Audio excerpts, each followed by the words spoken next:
First of all, congratulations on the official launch of ProVeg Nigeria. We are super excited to see what incredible things you and your team will continue to accomplish now that you're part of ProVeg. So Hakeem, tell us a little bit more about yourself. How and why did you first get into plant-based food and business? Oh wow, that's a question that dates quite back, a couple of decades back. I'm half German, half Nigerian. I was born and grew up in Germany, and that's actually where the journey started. I was in the countryside in Germany in the 80s, and then it was already like a couple of food crises back then. There was a chicken crisis with a company called Pullman. I still have it in my mind. They sprayed the chickens with nicotine, and we were all teenagers. Like nicotine, that's what you in cigarettes, and it was apparently a disinfectant. So I kind of started there, like. What's going on here? Then even the fish. I grew up in northern Germany. They traditionally eat a lot of fish, and there was a problem in the North Sea. And then I kind of intuitively said, let me just reduce the meat. I was on a farm with, so they actually, really a farm, a village of 160 people. And stop me when I say I talk too much. I don't know how much time we have, but it's a bit of context. We like it. Yeah. So village with 160 people in northern Germany, and me half black anyway. So the way farmers are doing it, they put together money, buy a complete pig, and then they process it on the farm, which is much better than factory farming. But it also meant that the freezer was full to the brim with pork meat, and I said, this is all too much. And that's when I started reducing it, and then it became a real pattern and more knowledge at the university in Hamburg. That was in the early 90s. So that's my personal story going towards plant-based. So all in all now, if you do the calculation, it's 28, 29 years. And it really became a business when I moved back to Nigeria. That was in the 2000s. So I was a vegetarian for 19 years. And I realized I thought it was always that's as high as you can go. Nobody was talking about vegan, not even in Germany back then. But then slowly more news knowledge came up with dairy industry. But it was really tricky. I mean, cheese was tricky. Thank God in Africa we don't really eat much cheese, but milk is present. And I said, okay, if I want to switch to vegan, I really need a support network, And then I told Bola that, hey, why don't we do a vegan restaurant? That's a good start. And that was in 2013. We just celebrated 10 years last weekend, 10 years veggie victory. 10 years vegan restaurant is not a small number, even in the Western world, Even for Berlin or New York vegan restaurants, 10 years is not everybody that has that. So that was a bit, and then Veggie Victory evolved. Now we created a product because we realized there are hardly any products. And that's and then at the same time we noticed you have to build a community. That's where the advocacy work came up. So a year after Veggie Victory, the restaurant was launched. We had our first Lagos Veg Fest, which was a vegan festival. And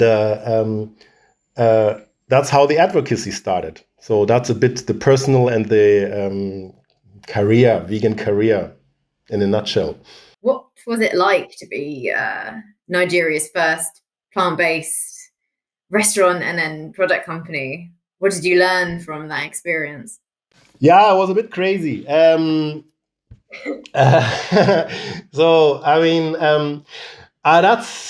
so the thing is, the concept of vegetarian or vegan was even completely strange 10 years ago. People had no idea what vegan is, So we said it is like vegetarian. And vegetarian, for some reason, had a bit of a negative connotation.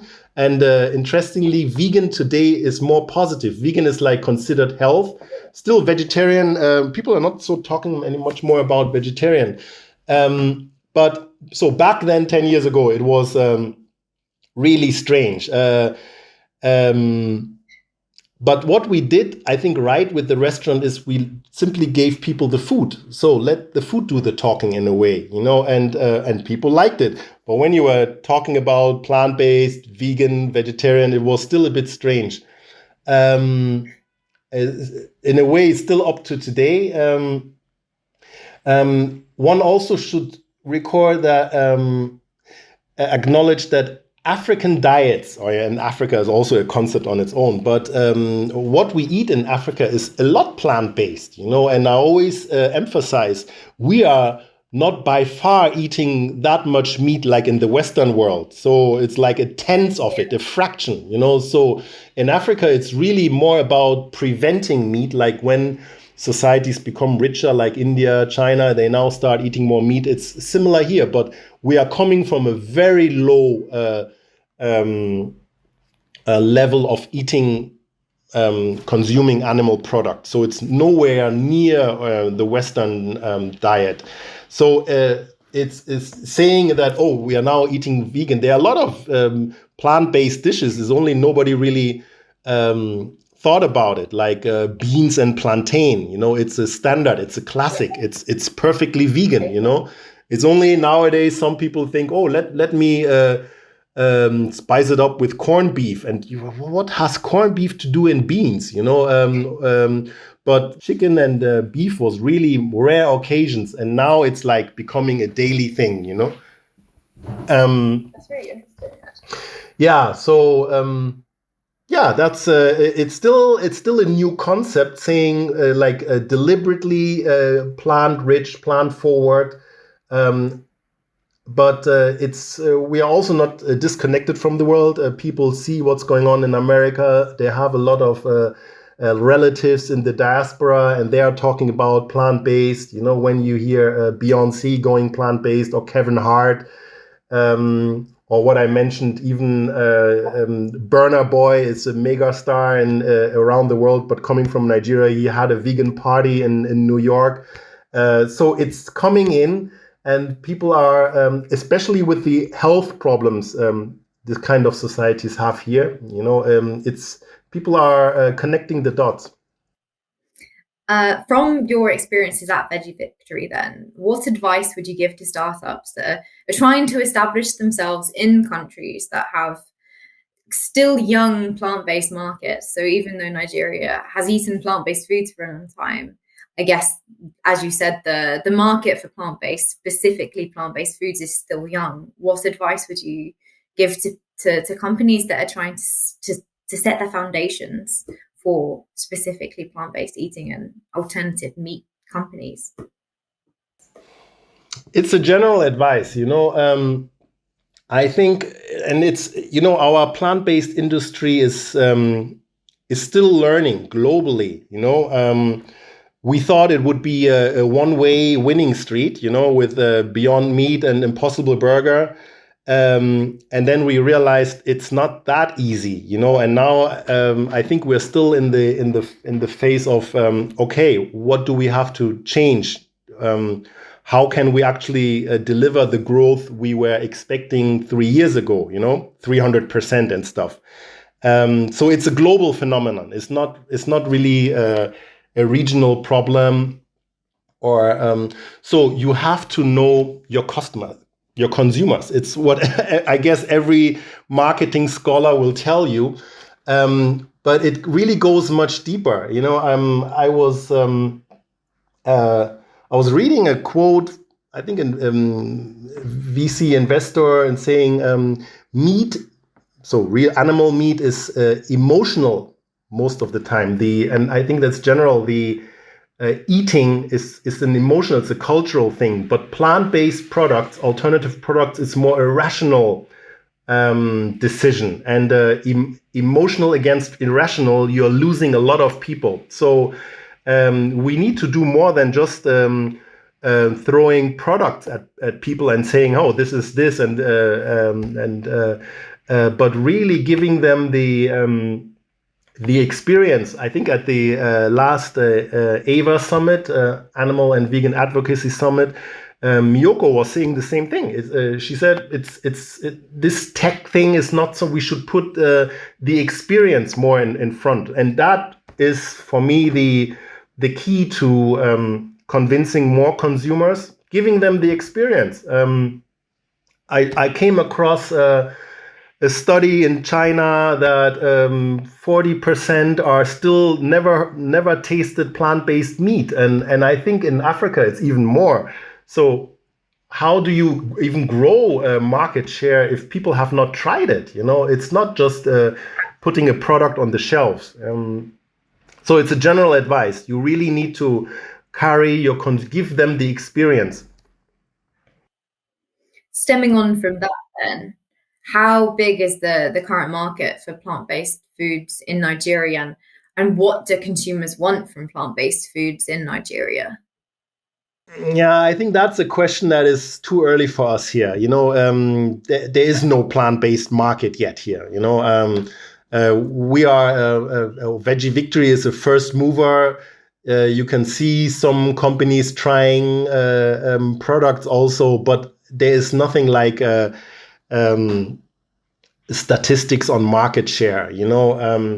I think globally, plant-based alternative meats have 1%. On an average. It's only some countries that going higher. In Europe, maybe 4%, but globally it's 1%. So Africa is definitely way behind there. But again, I think that will change. We need different approaches. Price parity or even cheaper is very important because it's a low purchasing market.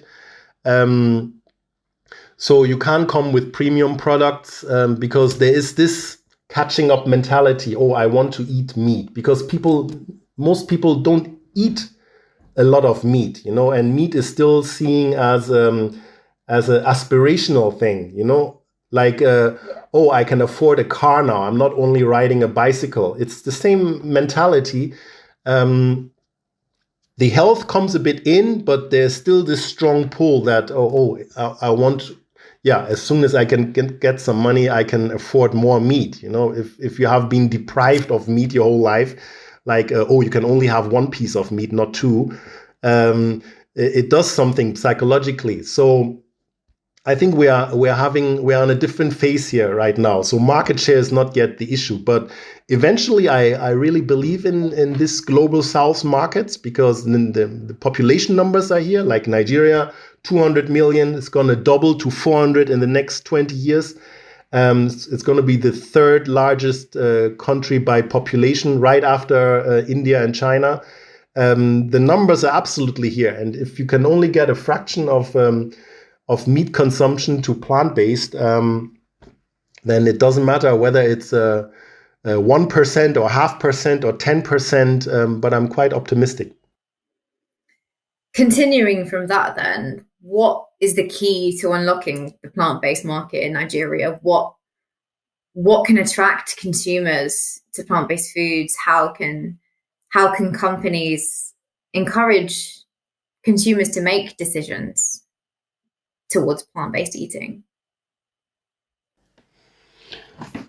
Well, these are really questions one can write a PhD. Yes, and the African markets, and I think in some ways you have a lot of similarities. Maybe not South Africa, but Nigeria is like, they work differently than Western markets. It starts with the distribution. I always say, you make a deal with Target or Walmart or Carrefour, and then in the next day you are in 25,000 stores, or Tesco or Lidl. That does not exist. We don't have that retailer system. So how do you even bring products to consumers? 70% of food items are still traded on typical local markets. That maybe to give an understanding, we don't have in Europe, you don't have markets like that anymore. Maybe you call it farmers market, but in the couple of decades ago, it was people actually bought food on those markets, but that's still very much the case in Africa, even more. That what I meant, 70% of all food items. So if you are in some supermarkets, you are not in the main channel.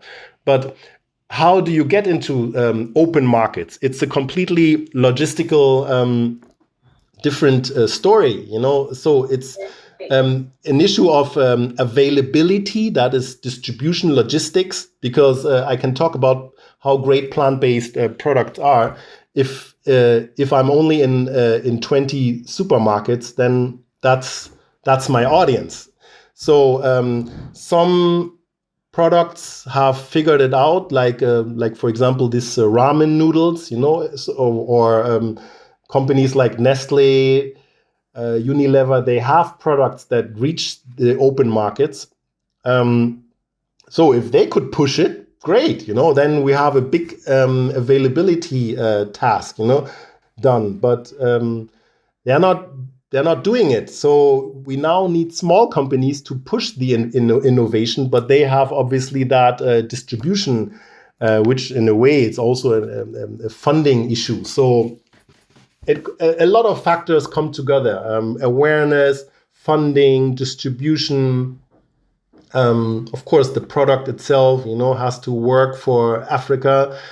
Burgers, plant-based burgers are probably not the. It's like in Asia, not everybody eats burgers in the world, So it comes down to food is a very cultural thing, and you need to go along that cultural lines, but you can make first steps. So Veggie Victory, at least we have a product that works perfectly with African Nigerian cuisine. You can put it in stews, so you're not throwing a burger at people that don't eat burgers, and then the rest comes later. You need to get some traction. You need to, and then hopefully we'll get market share. My final question is a little bit easier, this one. So what next for Veggie Victory and for ProVeg Nigeria? Yeah, I think plant-based companies and advocacy, they go. We have the same path, we have the same goal. We need to create awareness everywhere in the world, even including the Western world. I really like that the global North, global South have to work together for Veggie Victory. Investors are coming from global North, not yet from Africa itself much. Same for advocacy. Advocacy is more advanced in the global North. It now has to help out the global South. And then it's because we're literally sitting in the same boat, we have the same, I don't want to say enemies, but antagonists. The big meat is going to the global South if consumption is stagnating. They know that okay, we can sell more in Nigeria, we can sell more in India. I hear that already about milk. They are pushing to the global South, so we are literally in the same boat. As for countries itself, same thing. Products and advocacy work together. You cannot convince anybody in Africa by just saying stop eating meat. You need to have, and also not in the global North. You need to say, hey, this is here is some good alternatives. It's actually you have more fun eating. It's tastier, more variety. So absolutely synergies. I see advocacy and plant-based companies going well together.